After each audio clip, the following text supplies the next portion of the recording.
tak diragukan lagi jika pantai dan laut memiliki keindahan yang mempesona.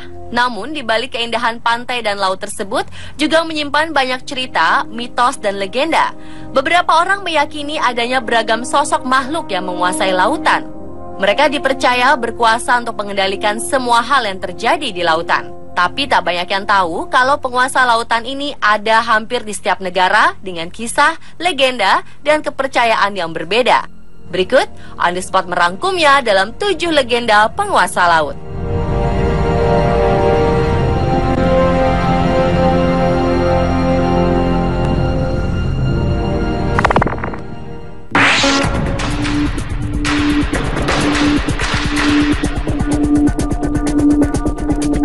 Pemirsa, tragedi pesawat AirAsia masih menyisakan duka mendalam bagi tanah air. Pencarian korban masih terus dilakukan dan penemuan badan pesawat telah mendapat titik terang. Belakangan ini sejumlah tokoh adat dan paranormal setempat diundang untuk membantu proses pencarian pesawat naas tersebut. Kemudian muncul cerita rakyat setempat tentang ratu penguasa laut tempat jatuhnya AirAsia QZ8501 di Selat Karimata. Menurut salah satu tokoh adat Kalimantan, Gusti Kadran, konon Selat Karimata terkenal angker yang dipimpin oleh ratu penguasa laut itu bernama Ratu Junjung Buih. Junjung Buih disebut sebagai istri Pangeran Suryanata yang memberikan keturunan-keturunan yang berkuasa di Kalimantan. Dia adalah putri raja pertama di Kalimantan, buah hasil pertapaannya di Candi Agung, dan ditemukan dari tumpukan buih di sungai. Semua ilmu yang dimiliki Ratu Kuripan diberikan kepada Ratu Junjung Buih yang membuatnya cerdas dan menjadi panutan rakyat Amuntai karena Ratu Kuripan menjadi pengasuhnya.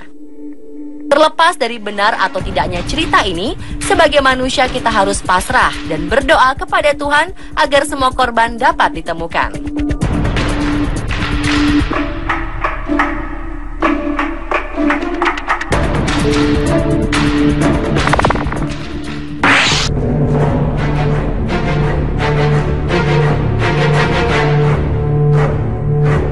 Dalam mitologi Yunani, Poseidon dikenal sebagai dewa penguasa laut, sungai, dan danau.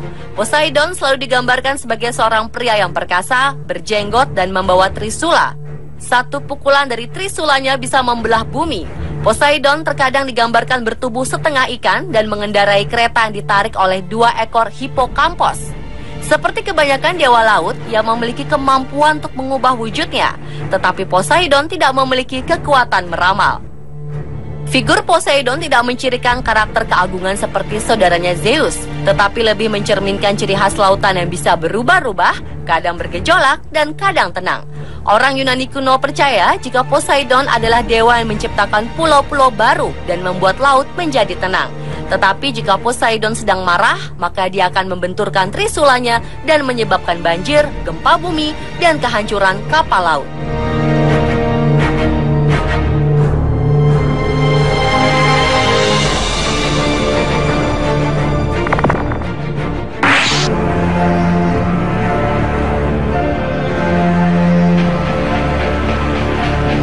Jika di Yunani terdapat Poseidon sebagai legenda dewa penguasa lautan, di lautan wilayah Islandia dan Norwegia terdapat legenda penguasa laut yang dihuni oleh monster laut bernama Kraken. Kisah monster Kraken begitu melegenda di kalangan pelaut Norwegia selama ribuan tahun. Istilah Kraken pertama kali diperoleh dalam sebuah jurnal Systema Naturae karya Carolus Linnaeus pada tahun 1735. Jurnal itu berisikan nama monster-monster Norwegia yang hidup di abad ke-12. Dalam jurnal tersebut, Kraken dikisahkan sebagai makhluk sangat besar yang hidup di sekitar perairan sebelah utara Norwegia. Sementara itu, Erik Ludvigsen Pontoppidan, uskup Bergen yang juga seorang naturalis, pernah menulis di dalam bukunya Natural History of Norway yang terbit tahun 1752.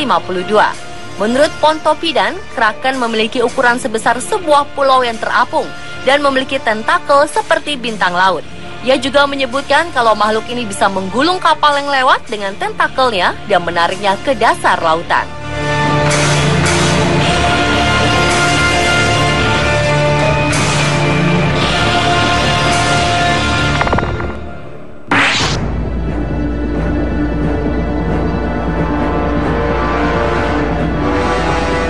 Flying Dutchman dikenal sebagai legenda kapal hantu penguasa lautan. Seperti legenda-legenda pada umumnya, banyak versi mengenai kisah Flying Dutchman ini. Bahkan beberapa negara-negara di Eropa seperti Belanda dan Inggris mengklaim legenda Flying Dutchman sebagai legenda dari negaranya.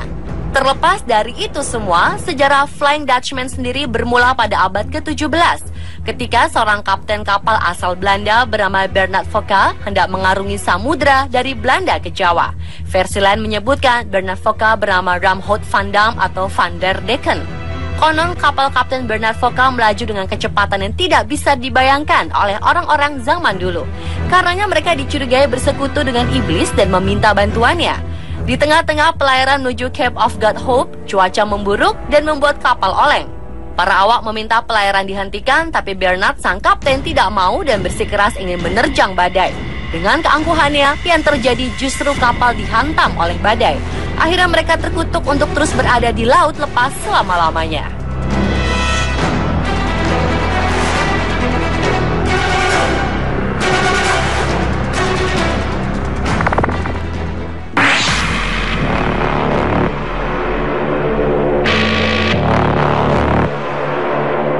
Orang-orang Tiongkok juga percaya dengan adanya dewi penguasa laut yang bernama Tian Sang Seng Mu, atau dikenal pula dengan sebutan Ma Zu atau Ma Choi.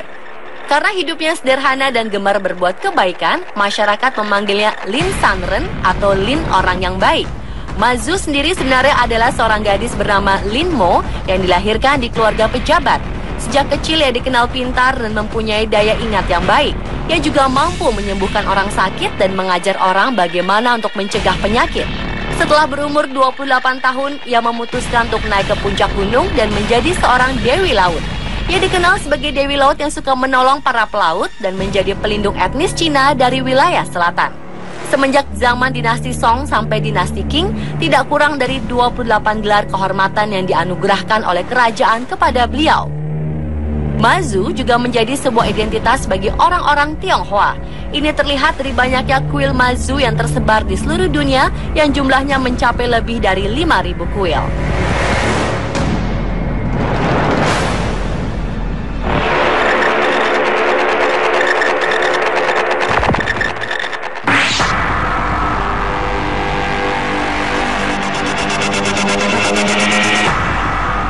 Ratu Laut Selatan adalah sebutan yang ada pada umumnya merujuk pada dua tokoh, yaitu Kanjeng Ratu Kidul dan Nyi Roro Kidul. Tokoh ini sangat populer di kalangan masyarakat Pulau Jawa dan Bali. Kepercayaan akan adanya penguasa lautan di selatan Jawa atau Samudra Hindia, terutama dikenal oleh suku Sunda dan suku Jawa. Tidak diketahui dengan pasti sejak kapan legenda ini dikenal. Namun legenda mengenai penguasa mistik pantai selatan mencapai tingkat tertinggi pada keyakinan yang dikenal di kalangan penguasa keraton dinasti Mataram Islam, Kesultanan Yogyakarta, dan Kasunanan Surakarta. Berbagai kisah dan legenda serta mitos-mitos meliputi tokoh legendaris ini. Dan Pantai Palabuhan Ratu dikaitkan sebagai tempat berkuasanya Sang Ratu Pantai Selatan. Di sekitar lokasi tersebut, tepatnya di Karanghawu, terdapat tempat petilasan Ratu Pantai Selatan yang dapat dikunjungi untuk melakukan ritual tertentu ataupun hanya sekedar melihat-lihat.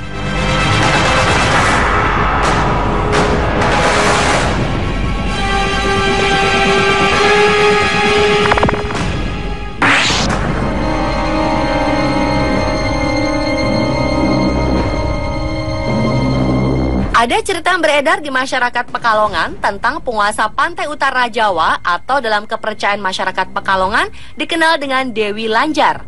Dewi Lanjar atau Ratu Laut Utara adalah sosok legenda penguasa laut utara Pulau Jawa, khususnya di utara Pekalongan, Jawa Tengah. Masyarakat Pekalongan pada khususnya masih memiliki kepercayaan kental terhadap sosok Dewi Lanjar. Konon keraton Dewi Lanjar terletak di pantai Pekalongan sebelah Sungai Selamaran. Dikisahkan pada zaman dahulu di Pekalongan, hiduplah seorang putri cantik bernama Dewi Rara Kuning yang telah menjadi janda di usia yang sangat muda karena suaminya meninggal beberapa waktu setelah pernikahan mereka. Itulah sebabnya Dewi Rara Kuning kemudian terkenal dengan sebutan Dewi Lanjar. Lanjar adalah sebutan bagi wanita yang bercerai dengan suaminya dalam usia yang masih muda dan belum mempunyai anak. Karena dirundung duka, Dewi Lanjar memutuskan untuk meninggalkan kampung halamannya dan bertapa di pantai selatan menghadap Ratu Kidul atas nasihat Raja Panembahan Senopati dan Mahapati Singoranu. Konon dari pertemuan itu, Dewi Lanjar diperkenankan tinggal di pantai utara Jawa Tengah, terutama di Pekalongan.